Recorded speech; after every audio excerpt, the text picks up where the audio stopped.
Boy, I tell you, Clemson is getting humbled right now, ain't it? I haven't seen a tater. They're kicking off here, but the first half's basically over.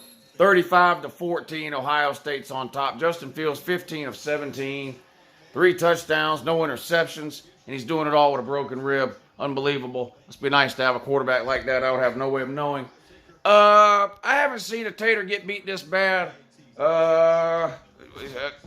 off me. I haven't seen a tater get beat this bad since my dog chewed up my Mr. Potato Head. This is alarming here. This is alarming. Clemson's getting absolute bejesus beat out of them. Neck roll for Clemson, this middle linebacker, Skowski. Is there a dirtier player in football? I don't know that there is. I honestly don't know that there is. There might not be a dirtier player in football. Clemson's giving up and just running it up the middle here to end the first half. 5 seconds to go. I don't know if there's a dirtier player in football than this Skowski. The guy stays getting kicked out of games for targeting. He targets Justin Fields in this game, breaks his rib, gets kicked out of the game.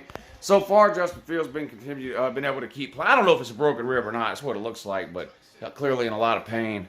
But if Clemson doesn't figure something out quick, fast, and in a hurry in the second half of this game, then this one's going to be over.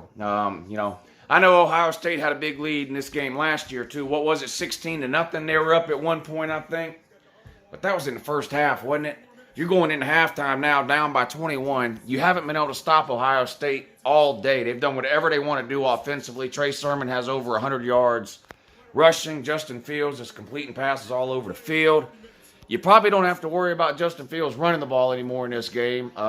See what I said earlier about that filthy, dirty, crooked Skowski player y'all have with his targeting. But, man, this is not looking good for Clemson. It's really not. They're just getting manhandled. They're getting beat physically. They're getting out-schemed. They're getting out-coached, honestly. Their offense looks disjointed. I've watched every Ohio State game this year and every Clemson game this year, and I said heading into this game, I don't see how Ohio State's going to be able to cover Clemson's wide receivers. Yeah, you watch Ohio State play this year, there's wide receivers running wide open and all over the field constantly. I watched this game today. Clemson can't get a wide receiver open to save their life. It's just been a rough first half for Clemson. We'll see if they can get it together. I was hoping for a good game. Of course, the Alabama-Notre Dame game was a blowout. Everybody saw that coming. Notre Dame improves to 0-13 in major postseason games since 1992. Just a joke and a disgrace.